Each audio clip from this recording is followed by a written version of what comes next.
When I really knew we had a license to kill with NHRA, the Carcraft Banquet, 77, somewhere in there, and Raymond Beadle was getting Funny Car Driver of the Year award, and Denzi and Raymond were real close back then. Well, they were close all the way through, certainly closer than I ever was. They got that fellow Texan thing going on. You know those Texans, they got their cigarette handshake and all that stuff. So everybody was in Western attire, at least the Beadle crowd. So just kind of a formal deal. So Denzi's sitting there, was at a table right up front. Wally and Barbara sitting at the table next to us.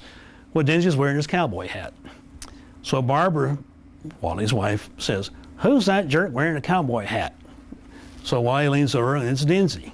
So Wally taps him on the shoulder and says, "David, take your cowboy hat off." Well, Denzi, you got to handle like dynamite. You know, you never know when you're going to set him off there. Well, I knew this was going to set him off. Sure enough, boom. He jumps up and storms out of the banquet. I said, "Oh, jeez." So I got to have this guy. This is the U.S. Nationals.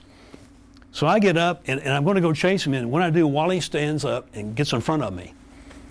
He said, "Steve, is David leaving this banquet?" I said, "Yes, sir." He said, "If he leaves this banquet, he leaves NHRA forever."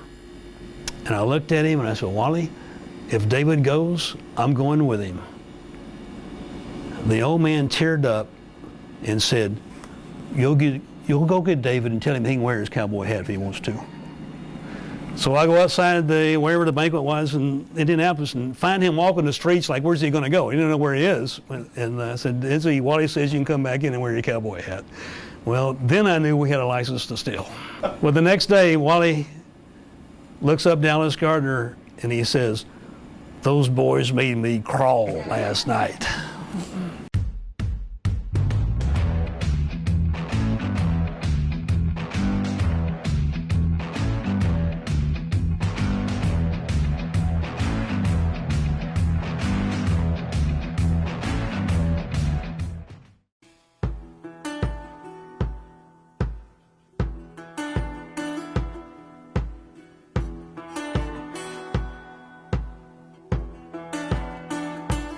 What does it mean to you when people refer to you as the guys who revolutionized the PR industry in drag racing? Well, people have poor memories is the biggest thing going for us. It's like anything. I think we get far more credit than we deserve.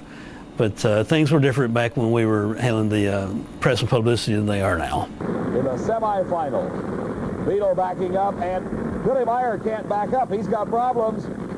If he comes across that center line, and he did, he is out of competition. He's driving the car back up to the starting line. And this is a sight you very rarely see on any drag strip. Two cars coming at each other head on.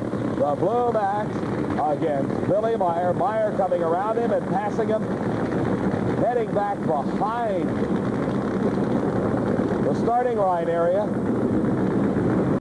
Well, when we got started, there were no team PR reps. It was all done by NHRA. So fortunately, we came in at a time where we were kind of able to set the guidelines on how that particular part of the business came to be. Wally Parks even allowed me to do some PR for some individual racers out of the NHRA offices in North Hollywood, California. So he understood, even though he's often criticized for the cars or the stars philosophy that he had, he did realize that there was some benefit to publicizing the drivers and the personalities. When Wally said the stars were the cars, was that a cue for you guys to prove him wrong? Well, that just was the way it was. When Wally started, the cars were the stars. And there were a bunch of hot rodders, enthusiasts, when Wally started the thing back in the late 40s and early 50s. But as I try to explain to Wally time and time again, I cannot get a top fuel car into the elevator to New York Times. But I can get Shirley Muldowney in an elevator to New York Times to get her interviewed. And slowly he kind of begrudgingly realized that the stars are what sells the tickets, and that's what created the press and the publicity more so. That was another benefit we had. Not only was there nothing before us as far as how do you do this, we kind of invented as we went, but we had some outstanding personalities to promote. Don Perdome, Shirley Muldowney, Don Garlitz, Ed X. McCullough, just some real superstars in our time, and they were an easy sell to the mainstream media. Drag racing wasn't, but the individuals were. it kind of was a product of the development of drag racing. When Wally started the sport, it was mainly a club sport, and as it transitioned from a club sport to a spectator sport, that was when the emphasis had to be on people on individuals and personalities that spectators we could excite spectators about coming out and seeing these people and interacting with them, and even then the accessibility of drag racing was one of the big selling points.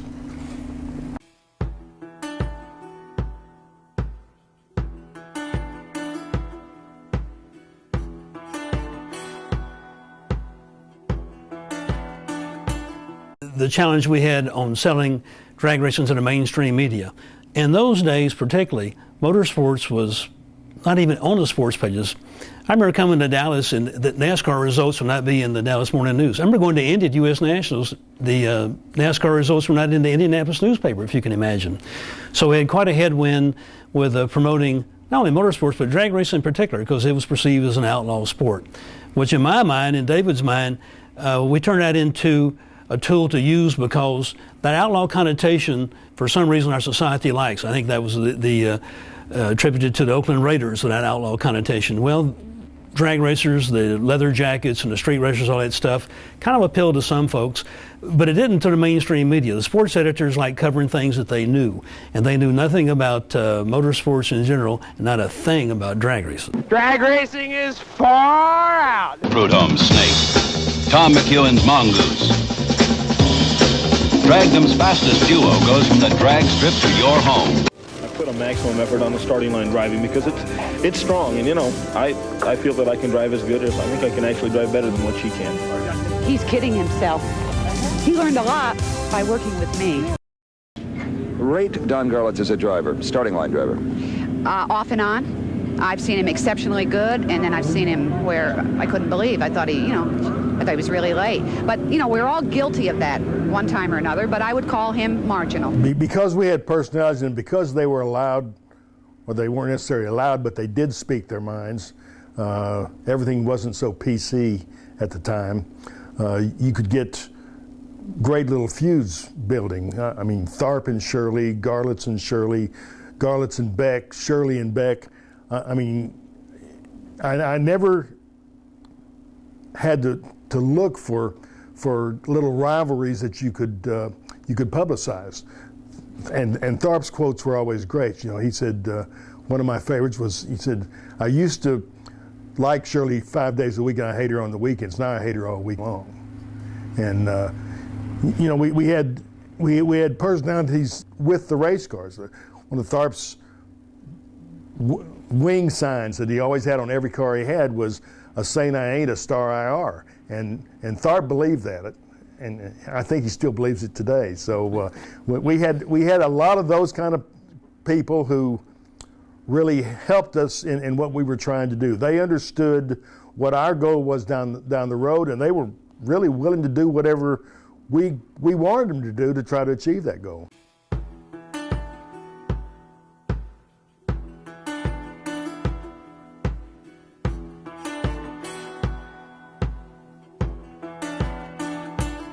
Today's driver, for the most part, cannot even tell you the firing order of an engine, much less how to work on one of them.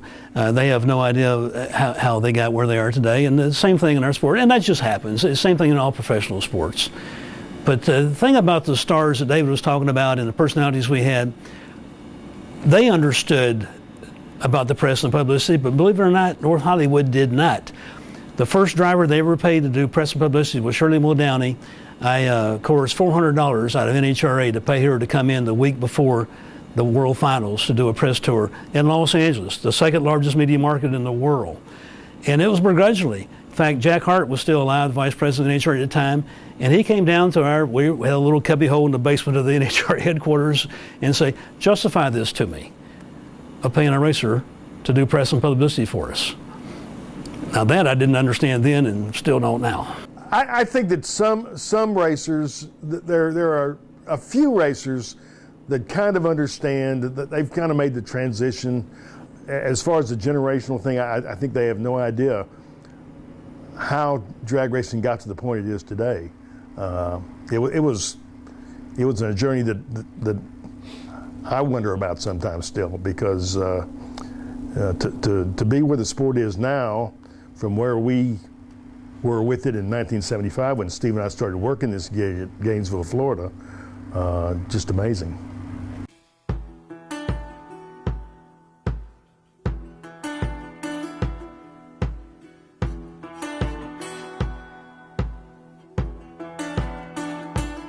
Well, one of our goals was to get a drag racing feature in Sports Illustrated every year, once a year, which is pretty ambitious, but fortunately, we were so young and cocky back in those days, we didn't know the difference. But we were able to actually get a cover of Sports Illustrated, as I recall, and a feature on Garnet's twice, on Snake and on Shirley. Shirley was in the swimsuit edition, feature on her, she wasn't part of them. But that was quite an accomplishment. And getting into the New York Times, that was one of the biggest obstacles I had. But fortunately, I was backed up by these crisp, such well-written releases. I could take those into the New York Times, they'd read that and say, this is not your typical PR flack coming in here promoting wrestling or whatever. And that kind of got me inside the door, that created some publicity. And the New York Times, one year we actually had James Truitt, as I recall the gentleman's name. He was retired sports editor of the New York Times, and he kind of just doing features and whatnot. Actually came to Englishtown, rode the train, had on a full suit and tie and the whole bit. And we had a story on NHRA drag racing above the fold on the front page of Sports. Of course, Sports is there's not a front page in the New York Times. Sports is in the back, I think, the business section. But that was quite an accomplishment. When I first started going to Los Angeles, promoting the 2 races out there, I'm just a redneck from Alpharetta, Georgia, you understand. So I go to Los Angeles, and I'm going to contact every TV station, every newspaper, and every radio station in Southern California. This is way before GPS. So you can imagine finding these places to get to these folks. And I kept reading this daily column by this guy named Jim Murray. I don't know who Jim Murray was. Well, he's the foremost sports writer in this country. I told my superiors at the time, we need to get this Murray guy to do some more drag racing. They laughed me out of their office. I got 3 or 4 columns out of Jim for us all. I actually became friends with him, and sent him a note when his wife Jerry passed away. He sent me the sweetest, kindest handwritten note back after that, and that was quite an accomplishment to be recognized by those truly kings of sports media. No, actually, Steve and I made such a great team because we actually could both do what needed to be done on an individual basis, but it just so happened I liked to do the stuff that he really didn't like to do, and he liked to do the stuff that I really didn't like to do. So it was a perfect match. I provided the materials for him to go in and make the contacts, and then he sold the story. It was a great partnership. It still is a great partnership. We still do that today, just not on a national basis. We work together. We've worked together ever since we worked at NHRA in '75. We've been partners in little projects, and we've promoted bracket races, and we promoted IMSA races and Trans Ams and the SCCA runoffs. We've done a lot of things together because we are such a good team, both personally and professionally.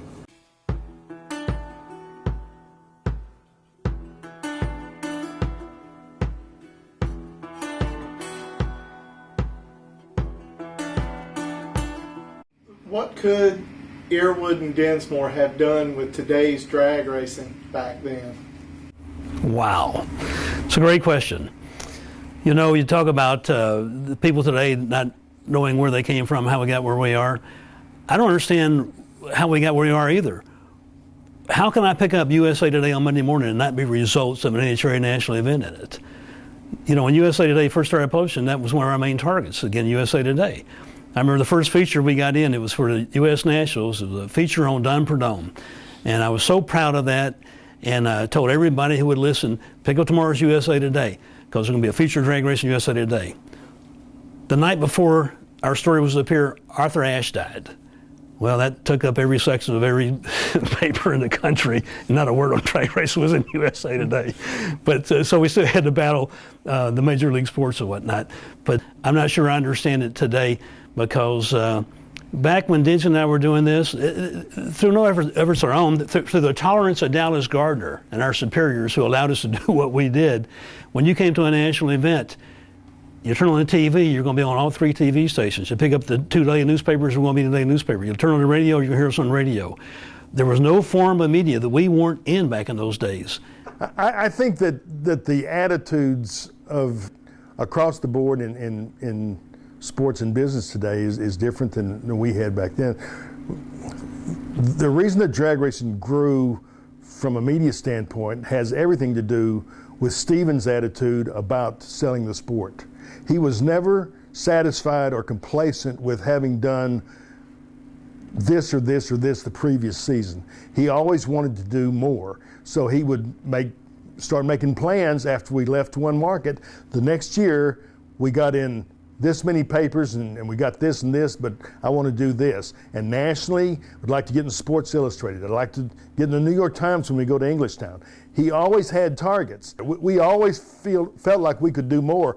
And one way we got crossways with Wally, he would have staff meetings after we returned from national events. And we'd go into staff meetings and he would pass around the table, put you around the table and recognize you and say, you know, how was your race? And you would say, but nobody would ever say anything negative, because the minute you said something negative, Wally would just cut you off and go to the next person. And our position was, if you don't identify the places where you had shortcomings, how are you ever going to improve?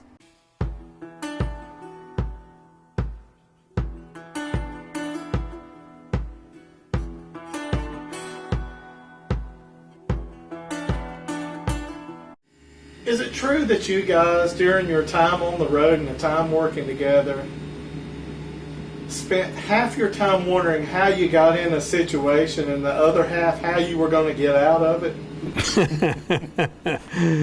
We, about those meetings that we had after national events, after a while, didn't seem to get invited to them, by the way.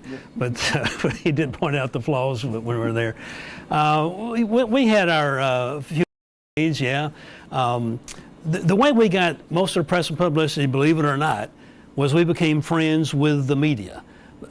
Drag racing, they could care less about putting in their newspapers on our TV stations. But when we came to town, they knew we were going to eat in the nicest restaurants, going to probably drink the best booze there was. So we had a big time. And with that, unfortunately, come consequences. And sometimes you make some poor choices and do get a little bit of a jam from time to time. Well, I think we came from an era but when sex was safe and drugs were legal. I probably wasn't that way, but it seemed like that's the way it was, and so you just kind of roll with the flow.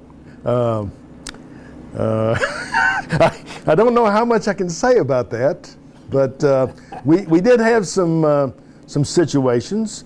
Like the first year that I worked there, we went to Englishtown for the first time, 1975, and there was unfortunately a rainout. And at the time, well, the souvenir business was all in-house at NHRA with sports service. And they operated out of a couple little trailers, and they were parked at the end of the racetrack. And so during this rainout, while everybody's just twiddling their thumbs, I went down to the far end and got with the sports service guys, and they were sucking eggs and drinking shots of scotch. And I hate scotch and I hate sucking eggs, but I mean, I never want to miss a good party. So we're down there, and I told them I wouldn't suck an egg, but I would damn sure eat one. So I just popped a raw egg in my mouth, shoot her up, and choked her down, chased it with a shot of scotch. And after a while, it occurred to me that maybe I had been overserved. And so my response to that, I thought that the best plan would be to get in the rental car. Actually, it was a loaner car, it wasn't a rental car. Get in the rental car and drive back to our hotel, which was like 10 miles away, and sober up.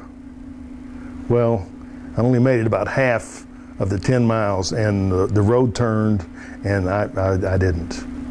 And kind of compacted the car into like half a car. And it was like a brand new gray Camaro from Briggs Chevrolet that they'd loaned to us for the weekend, but that NHRA had neglected to pay the insurance on. So, and this was the first race of Winston's involvement And Richard Dilworth, who was the Winston drag racing manager, happened to be going back to the hotel at the same time as I was. And he saw the incident and he stopped to see if he could help, and wound up following me to jail to try to bail me out, but they wouldn't take a check. And these poor guys across the street, the road T-boned, it swerved and then it T-boned, and these guys at the service station across the street saw this whole thing happen. They came running over there to see if I was dead, because by all rights I should have been.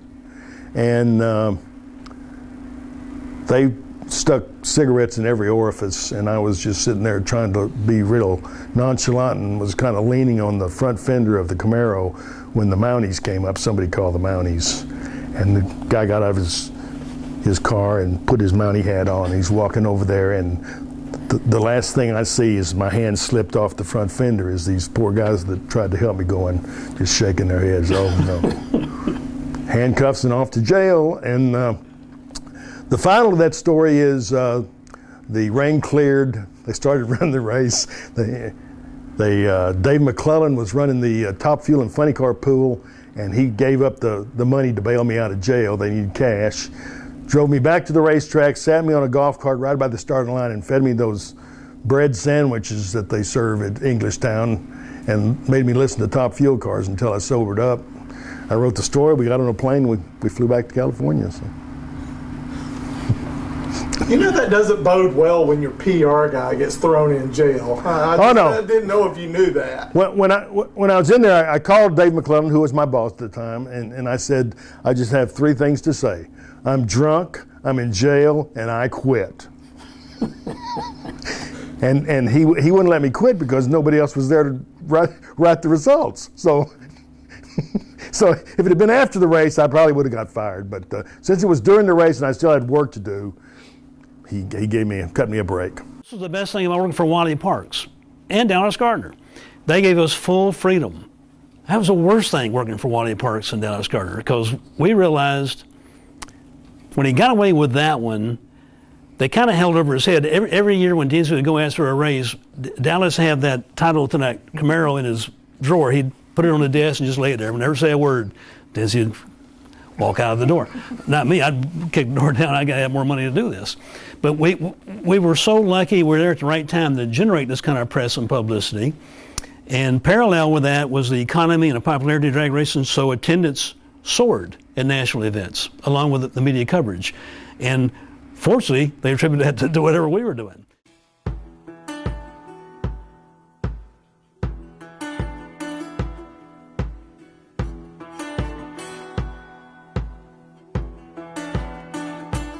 And the weekend packed with excitement.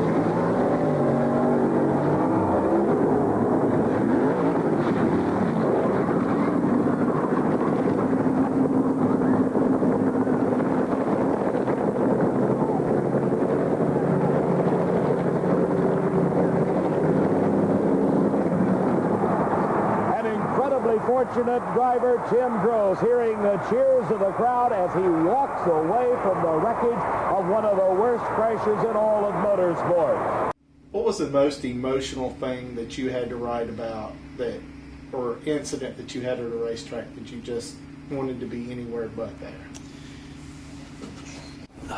God has blessed me with some kind of tolerance for tragedy, and I don't know if it's admitted or not.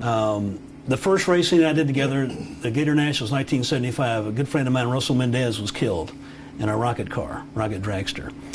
I knew Russell doing well. In fact, we'd done a press tour that week in the state of Florida. It was on his birthday, March 16th, which was mine also. Denzi didn't even know Russell. But when we got word, we went down there, and it was a terrible sight. What had happened to Russell? The car was going in excess of 300 miles an hour, which was unheard of in those days, and had those wheel flarings on the front, and the wind caught it and turned right into the guardrail near the trap. So we had to report what had happened. Denzi didn't even know this guy. He cried like a child, but he knew he had a job to do, and he wrote the most factual, to the point results obituary about what had happened, and it really, really upset him. And I hated it happened to Russell too, but like I said, maybe that's why we worked together so well for these 35 years, because we are so different in so many ways. emotionally. I know that's part of drag racing. That's part of motorsports. I've been around motorsports since I was 5 years old. People get killed doing this. That's just a choice that we make, those of us who do it and those of us who watch it and report it. You know, after that first accident with Russell, you know, I had serious doubts whether I could do this, if this was going to be a regular occurrence, and unfortunately, it kind of became a far too regular occurrence. I mean, if it happens once a year, it's too much. But it is, like Steve said, it's just part of the sport. You know, a lot of good friends I've lost. You know, when he lost Russell, he lost a really good friend. But Jimmy Nix, who's one of my good friends, even back to the days when I was at the newspaper in Amarillo, when he died at the Motorplex, it hurt me really, really bad. You know, you develop a relationship with these guys. It's like losing a brother or sister. It's like losing a family member when you lose one. Even though you recognize the danger and you know that this can happen at any time, especially with cars that go this fast, but you're never prepared for it.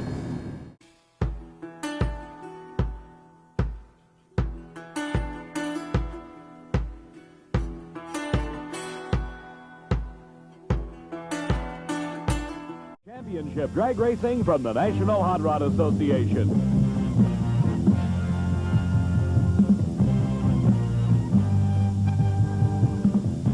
The NHRA Cajun Nationals.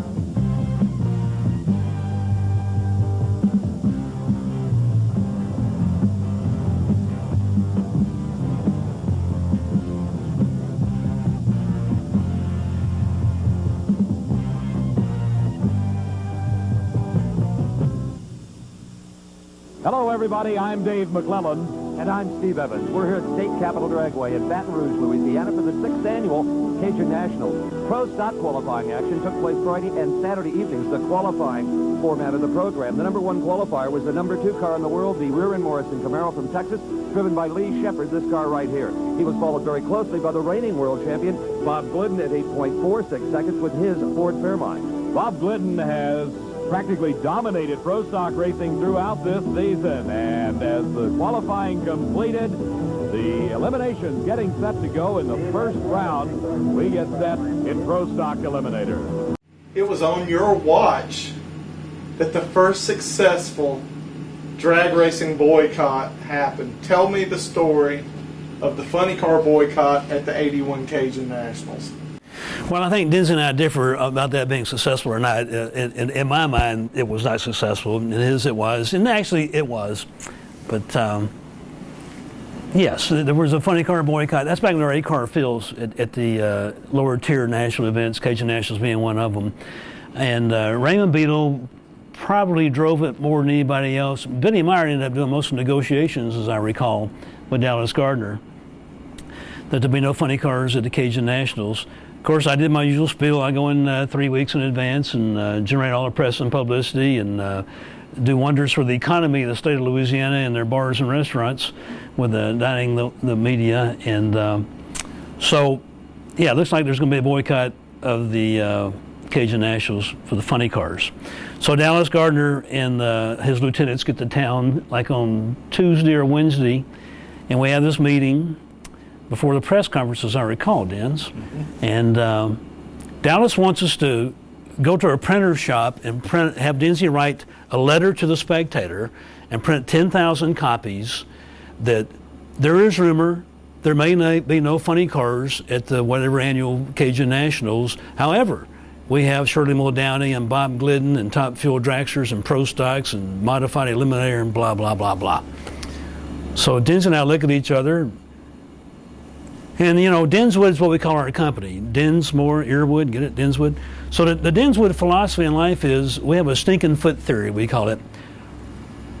Why would you tell people your feet stink? Let them find out on their own. There's a good chance they'll never know unless you tell them. So why would you tell folks your feet stink? So Gardner kind of thought that over, and so he said, I'm going to gamble with you guys and not do anything with this.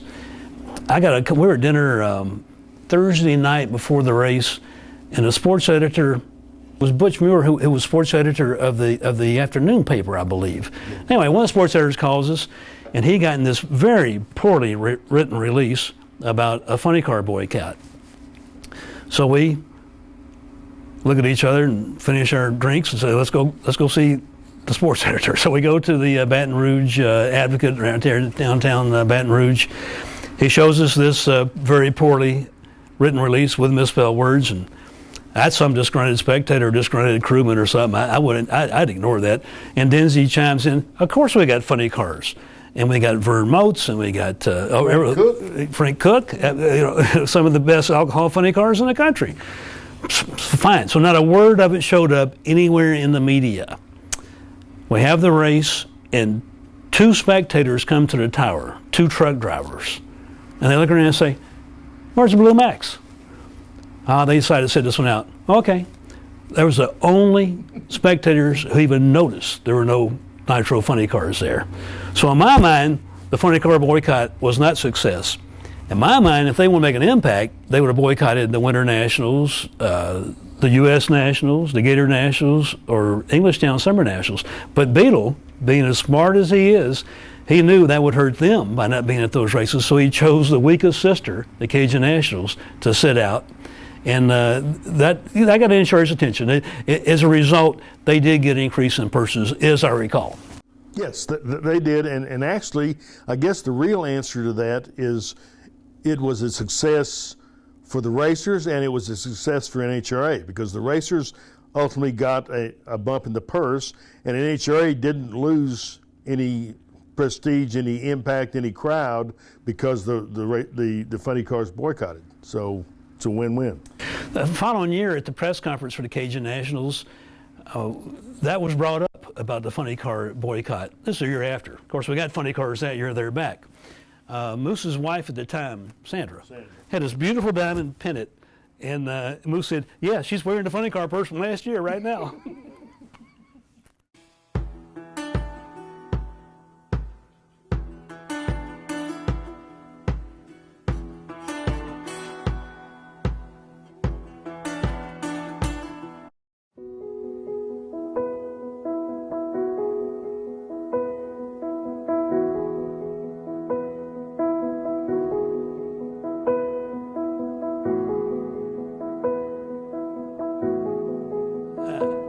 I'm very proud of our accomplishments. I'm very proud that we took this sport that we grew up in, I started following drag racing when I was 13 years old. Wally Parks was my hero when he was the editor of Hot Rod Magazine. I couldn't wait to get Hot Rod Magazine every month to read his editorial before he started full-time National Hot Rod Association. So it's very gratifying that we took this hobby, this outlaw sport of ours, and got it in the New York Times, got Jim Murray in the LA Times to do stories on it, got it on network television, got it covered by Sports Illustrated. That's very gratifying. I hope that's remembered somewhere down the line.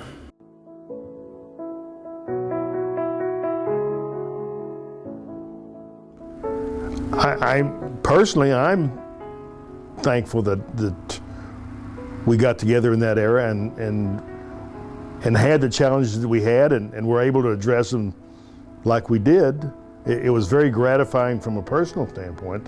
And to me, we made friends then that we'll always have.